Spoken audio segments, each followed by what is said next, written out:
नमः शिवाय. हर हर महादेव. भगवान भोलेनाथांच्या कृपेने तुमच्या सर्व इच्छा मनोकामना पूर्ण हो. ऑलराऊंडर या मराठी यूट्यूब चॅनलवर तुमचं मनापासून स्वागत आहे. श्रावण महिन्याची सुरुवात झालेली आहे आणि श्रावण महिन्यामध्ये हा दुसरा शुक्रवार आहे. या तिथीला अष्टमी तिथी म्हणून देखील ओळखलं जातं. श्रावण महिना हा व्रत वैकल्यांचा महिना म्हणून ओळखला जातो. या महिन्यात महादेवांसोबत जिवतीची देखील पूजा केली जाते. जिवतीला जिवंतिका असे देखील म्हटले जाते. या दिवशी श्रावणात येणाऱ्या शुक्रवारी जिवतीची पूजा केली जाते. या पूजेसह कुलदेवीची आणि माता लक्ष्मीची पूजा करण्याची देखील परंपरा आहे. यामुळे आपल्या घरामध्ये सुख शांती आणि समृद्धी देखील नांदते. जिवतीची पूजा करतेवेळी जरे जिवंतिके देवी बालयुक्ते प्रमोदिनी रक्षाव्रते महाशक्ते पूर्ण कामे नमोस्तुते हा श्लोक देखील म्हटला जातो. श्रावणात येणाऱ्या 4ही शुक्रवारी जिवतीची पूजा करण्याला विशेष महत्त्व आहे. जिवतीची ही पूजा मुलांच्या संरक्षणासाठी आणि दीर्घायुष्यासाठी आई करते. श्रावण महिन्याची सुरुवात होताच देवाऱ्याजवळ किंवा एखाद्या पाटावर किंवा चौरंगावर जिवतीचे चित्र किंवा फोटो लावला जातो. याची दर शुक्रवारी पूजा केली जाते आणि देवीला नैवेद्य दाखवला जातो. पूजा करून झाल्यावर मुलांना औक्षण करून तो नैवेद्य वाण मुलांच्या हातात लावला जातो. आता आपल्याला या श्रावण शुक्रवारी जिवती मातेची पूजा तर करायचीच आहे. जिवती मातेची ओटी भरायची आहे. कुलदेवीची देखील तुम्ही ओटी ही भरू शकता. आता अगदी आपण वर्षातून एकदा तरी आपल्या कुलदेवीचं दर्शन हे घ्यायलाच हवं, कारण की कुलदेवी ही आपल्या कुळाचं रक्षण करणारी देवी मानली जाते. आपण जर कुलदेवीचा मान सन्मान केला तसेच कुलदेवीची ओटी भरली तर आपल्या घरामध्ये सुख शांती समृद्धी नांदते. आपल्याला कुलदेवीचा आशीर्वाद देखील प्राप्त होतो आणि आपल्या घरामध्ये दुःख दारिद्र्य गरिबी ही दूर होण्यास देखील मदत होत असते. आता या श्रावण शुक्रवारी आपण घरच्या घरी कुलदेवीची ओटी कशी भरायची आहे, तसेच जिवती मातेची पूजा कशी करायची आहे, जिवती मातेची ओटी कशी भरायची आहे याच बद्दलची माहिती मी आज तुम्हाला या व्हिडिओमधून देणार आहे. तत्पूर्वी तुम्ही ऑलराऊंडर या मराठी यूट्यूब चॅनलवरती नवीन असाल तर चॅनल लाईक करा व सबस्क्राईब देखील करा. तसेच कमेंटमध्ये श्री स्वामी समर्थ किंवा हर हर महादेव किंवा तुमच्या कुलदेवीचं नाव लिहायला विसरू नका, जेणेकरून आपल्याला देखील आपल्या कुलदेवीचा आशीर्वाद हा प्राप्त होईल. तसेच शेजारी नोटिफिकेशन बेल देखील प्रेस करा, जेणेकरून मी जेव्हा पण व्हिडिओ बनवेल तर तो व्हिडिओ तुम्हाला सर्वात अगोदर दिसेल. श्रावण शुक्रवारी आपण सकाळी लवकर उठायचं आहे. अगदी तुम्ही ब्रह्ममुहूर्तावरती उठलं तरी पण चालेल. सकाळी उठल्यानंतर आपलं घर स्वच्छ करायचं आहे, स्नान करायचं आहे, त्यानंतर देवपूजा करायची आहे. आता आपल्याला एक पाट किंवा चौरंग मांडायचा आहे. यावरती लाल रंगाचा आपण कपडा ठेवायचा आहे. आपल्याला जिवती मातेची देखील पूजा करायची आहे आणि कुलदेवीची देखील पूजा करायची आहे. आता त्या पाटावरती तुम्ही जिवतीचा देखील फोटो ठेवू शकता. त्याचसोबत आपल्याला थोड्याशा अखंड अक्षता तिथे ठेवायच्या आहे. त्यावरती आपण एक शुद्ध तुपाचा दिवा प्रज्वलित करून घ्यायचा आहे. आता आपण दिव्याला हळदी कुंकू हे लावायचं आहे, फूल अर्पण करायचं आहे.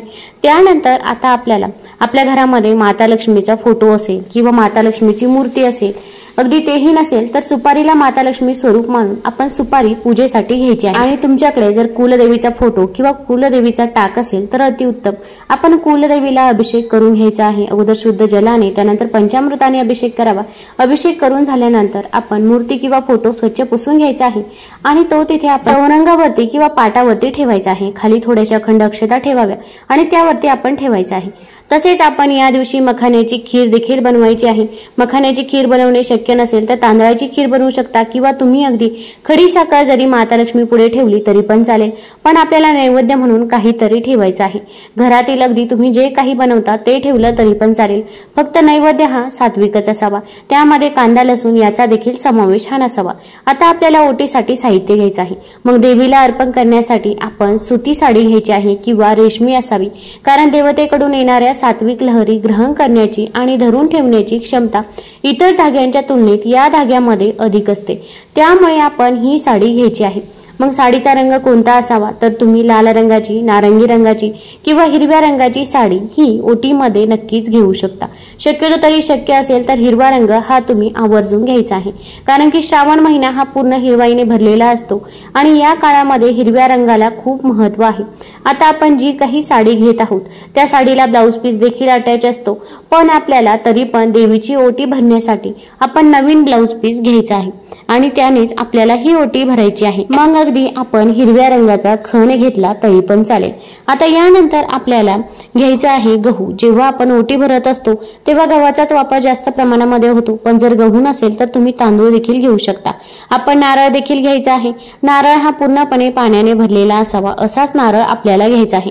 नारळाच्या शेंडीकडे देवीचे तत्व आकृष्ट होते।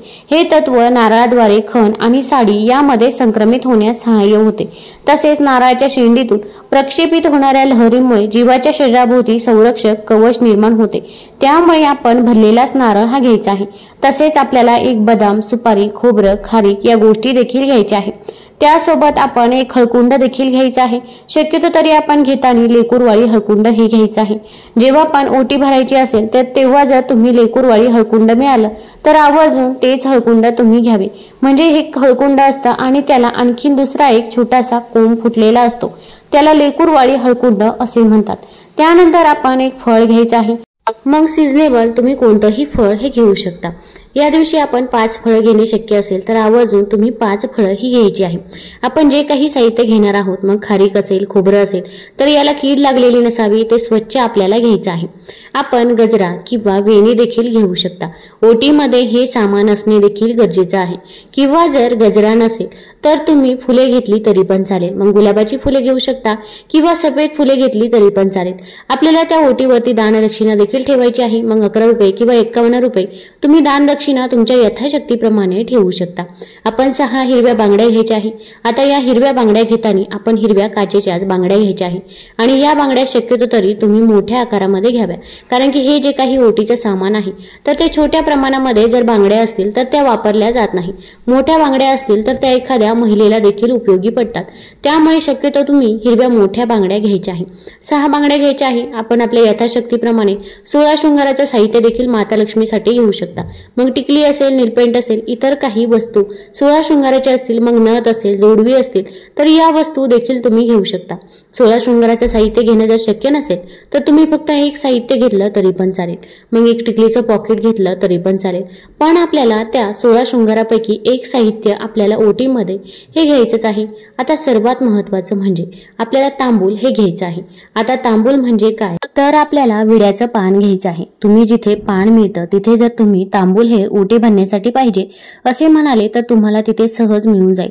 किंवा जर ते शक्य नसेल तर तुम्ही 2 विड्याची पाने घ्यायची आहे आणि 2 सुपारी घ्यायची आहे। आता आपलं ताट पूर्णपणे तयार आहे। आता या ताटावरती आपण थोड्याशा अक्षदा या ठिकाणी ठेवायच्या आहे, कारण की एखादं साहित्य जरी आपल्याकडून राहिलं असेल तर अक्षदा त्या पूर्ण करतात असे म्हणतात। मग अक्षदा या अखंड असाव्या। आता जी काही महिला ओटी भरणार आहे त्या महिलेने त्या ओटीवरती प्रथम हळदी कुंकू अर्पण करायचं आहे आणि हे ताट आपण आपल्या हातामध्ये घ्यायचं आहे। आपल्या छातीजवळ आपण हे ताट घ्यायचं आहे। आता आपण आपल्या कुलदेवीचं नाव घ्यायचं आहे। मग जी पण तुमची कुलदेवी असेल, मग रेणुका माता असेल किंवा दुसरी कोणतीही कुलदेवी असो, आपण तिचं नाव घ्यायचं आहे। हे कुलदेवी, मी तुझी ओटी भरत आहे, या ओटीचा तू स्वीकार कर। या ओटीमध्ये एखादी गोष्ट अपूर्ण राहिली असेल तर त्याबद्दल मला माफ कर, पण या ओटीचा तू स्वीकार कर, असे आपण आपल्या कुलदेवीला म्हणायचं आहे। आता जीवती मातेची ओटी जर भरत असाल तरी पण आपण असेच म्हणायचं आहे। तुम्ही मनामध्ये आपल्या कुलदेवीचं स्मरण हे करायचं आहे। तुम्ही कुलदेवीच्या मूळ स्थानावरती गेले आहात असे आपण मनामध्ये गृहीत धरायचे आहे आणि आपण देवीची ओटी भरत आहोत अशा प्रकारे आपण ओटी ही भरायची आहे। आता हे जे काही साहित्य आहे तर ते आपल्याला माता लक्ष्मी समोर ठेवायचं आहे। माता लक्ष्मीला तुमच्या घरावरती कोणतंही संकट येऊ नये किंवा तुमची एखादी इच्छा मनोकामना असेल तर ती देखील तुम्ही सांगायची आहे। अगदी मनापासून आणि श्रद्धेने आपण ही सेवा करायची आहे। तसेच माझ्याकडून काही चुकले असेल तर त्याबद्दल देखील तुम्ही माफी मागायची आहे। आता ही ओटी अगदी आपण श्रावण शुक्रवारी किंवा श्रावण मंगळवारी भरली तरी पण चालेल। श्रावण शुक्रवारी जीवतीची पूजा देखील केली जाते, तेव्हा देखील ओटी भरणे अत्यंत गरजेचे असते, तेव्हा देखील तुम्ही ओटी भरू शकता। आता हे जे काही साहित्य आहे तर ते आपल्याला आपल्या जवळ ठेवायचं आहे। नंतर जेव्हा पण तुम्ही कुलदेवीच्या मूळ स्थानावर जाशाल तेव्हा तुम्ही तिथे देवीला हे अर्पण करू शकता। किंवा जर तसे शक्य नसेल तर तुम्ही एखाद्या सुवासीन महिलेला शुक्रवारी घरी बोलवायचं आहे आणि हे ओटीचं साहित्य आपण तिला द्यायचं आहे। त्या महिलेला तुम्ही जेवणासाठी देखील बोलवू शकता। तिचा आदरयुक्त मान सन्मान देऊन तुम्ही तिची ओटी भरू शकता। यामुळे कुलदेवीचा आपल्याला आशीर्वाद हा प्राप्त होत असतो। तसेच आपण जिवती मातेची देखील या दिवशी ओटी भरू शकतो।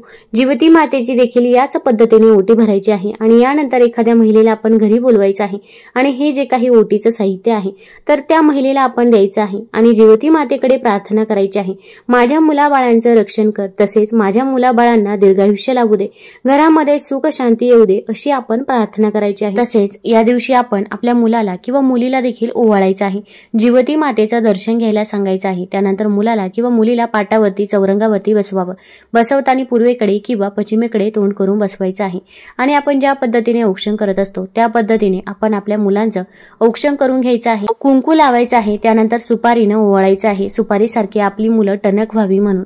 तसेच आपली आजी आपल्याला नेहमी सांगायची की नेहमी औक्षण करत असताना सोन्याने ओवाळावं, आपली मुलं सोन्यासारखी तेजस्वी व्हावी म्हणून आपण मुलांना सोन्याने देखील ओवाळायचं आहे। त्यानंतर थोड्याशा अखंड अक्षता देखील लावायच्या आहे। तसेच त्यानंतर आपण कणकेच्या दिव्याने किंवा मातीच्या पंतीने ओवाळायचं आहे। नंतर आपण जिवती मातेकडे आपल्या मुलांच्या दीर्घायुष्यासाठी प्रार्थना देखील करायची आहे। तसेच मुलांबाबत जर काही अडचणी अडथळे असतील तर त्याबद्दल देखील तुम्ही जिवती मातेला आवर्जून सांगायचं आहे।